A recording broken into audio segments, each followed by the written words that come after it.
بھی تو ضروری ہے کہ ایران بھی سعودی عرب کے خلاف نہ ہو، اور یہ بات تو سمجھنی پڑے گی ہر ایک کو۔ دوسری سے سب سے اہم بات یہ ہے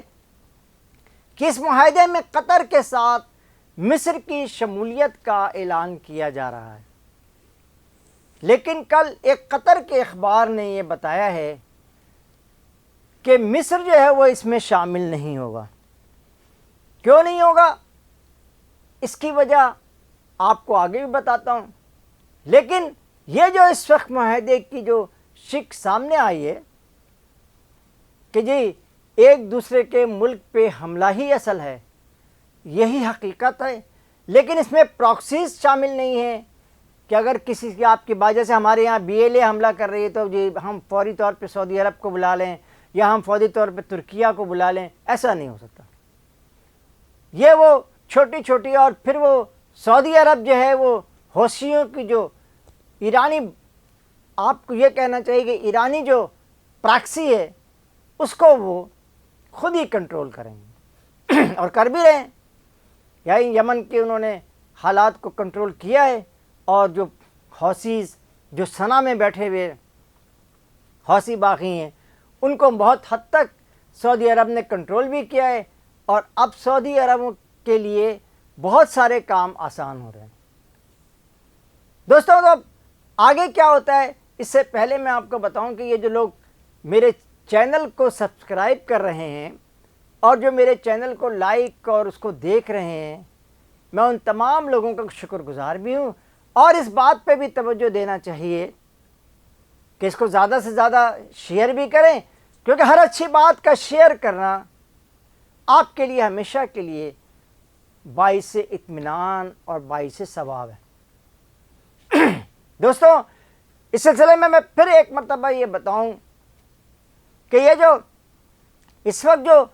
مخالفت شروع ہو گئی،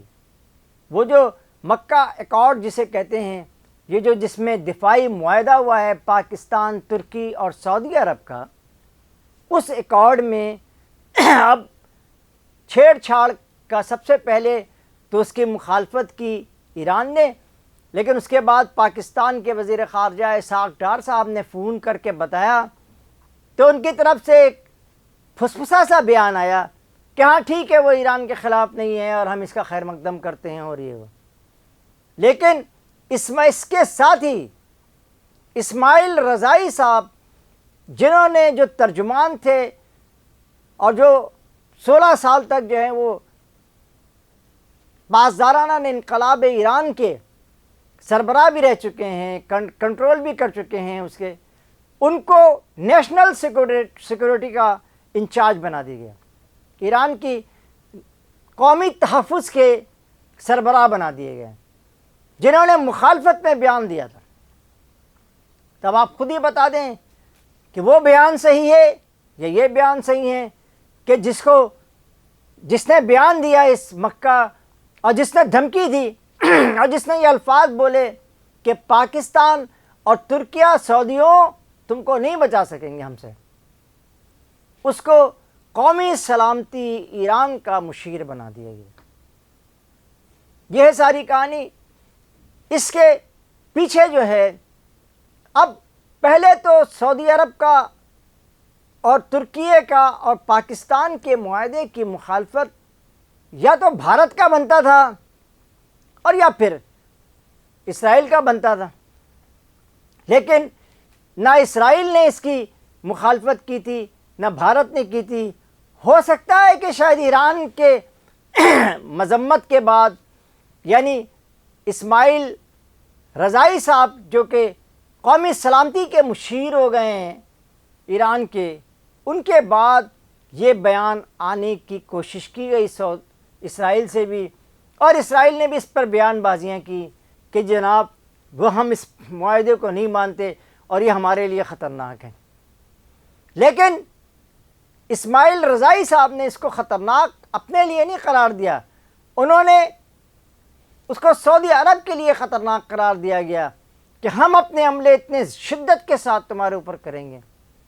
کہ اتنی شدید ہمارے حملے ہوں گے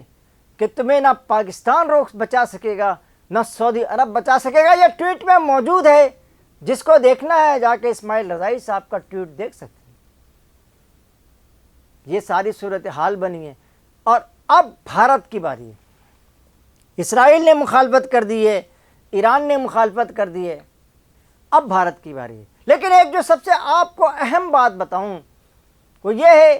کہ اس وقت آپ کے پڑوس میں وہ جو 40 سال سے آپ کی روٹیوں پہ پلتے رہے افغانی، اور جو طالبان کے نام سے وہاں حکومت بنائے بیٹھے ہیں، انہوں نے یہ کہا ہے کہ اب اس جو مکہ کا جو معاہدہ ہوا، دفاعی معاہدہ، اس کو ہٹا کر کے ایک اور اس کے مقابلے میں ایک معاہدہ بننا چاہیے، اور وہ امارات، سعودی امارات، افغانستان اور آپ کا ہندوستان اور مصر اور اسرائیل ملا کر کے، اور اس میں قطر کو بھی شامل کر لیا جائے۔ یہ 4-5 جو ہیں وہ اس کے مد مقابل، یعنی مکہ معاہدے کے مقابلہ کرنے کے لیے اس معاہدے کو بنایا جائے۔ یہ ساری صورتحال افغانستان سے آ رہی ہے۔ اب اس میں ذرا سوچیں اور غور بھی کریں کہ انڈیا نے تو براہ راست کبھی امریکہ کے ساتھ کوئی معاہدہ نہیں کیا، سعودی آپ کے روس کے ساتھ نہیں کیا، چین کے ساتھ تو اس کے تھوڑے سے اختلاف ہی رہتے تھے۔ تو یہ سعودی جن سے افغانستان، جن کو انہوں نے تسلیم بھی نہیں کیا ہے، اب تک ان کے سفیروں کا تبادلہ بھی نہیں ہو سکا ہے، ان سے معاہدہ کریں گے۔ وہ بتا رہے ہیں قطر میں جو ہے وہ طالبان کے بہت سارے لوگ ہمارے موجود ہیں، تو وہ ان سے معاہدہ ہو جائے گا کیا؟ ایسا ہرگز نہیں ہونے جا رہا ہے، اور ایسا کوئی بھی معاہدہ جو ہوگا وہ پاکستان، ایران اور پاکستان، ترکی اور افغانستان کے خلاف ہوگا۔ اور اگر ان میں سے کسی نے اس طرح کی کوئی شرارتیں کرنے کی کوشش کی تو اس کے جواب میں بھی وہی کچھ ہوگا کہ اگر ایک ملک پر حملہ ہے تو تمام ملکوں پہ حملہ ہے، جو 3 کے 3 ملک ہیں۔ یعنی اگر کوئی ترکی پہ کرتا ہے تو سعودی عرب پہ بھی حملہ تسلیم کیا جائے گا، اور پاکستان پہ بھی کیا جائے گا۔ اگر کوئی پاکستان پہ کرتا ہے تو یہی صورتحال ہوگا، اگر کوئی سعودی عرب پہ کرتا ہے تو یہی صورتحال ہوگی۔ لہٰذا اب خطے کے تمام لوگوں کو اس بات پہ توجہ مرکوز رکھنی چاہیے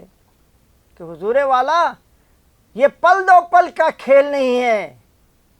یہ نصف صدی کا قصہ ہے۔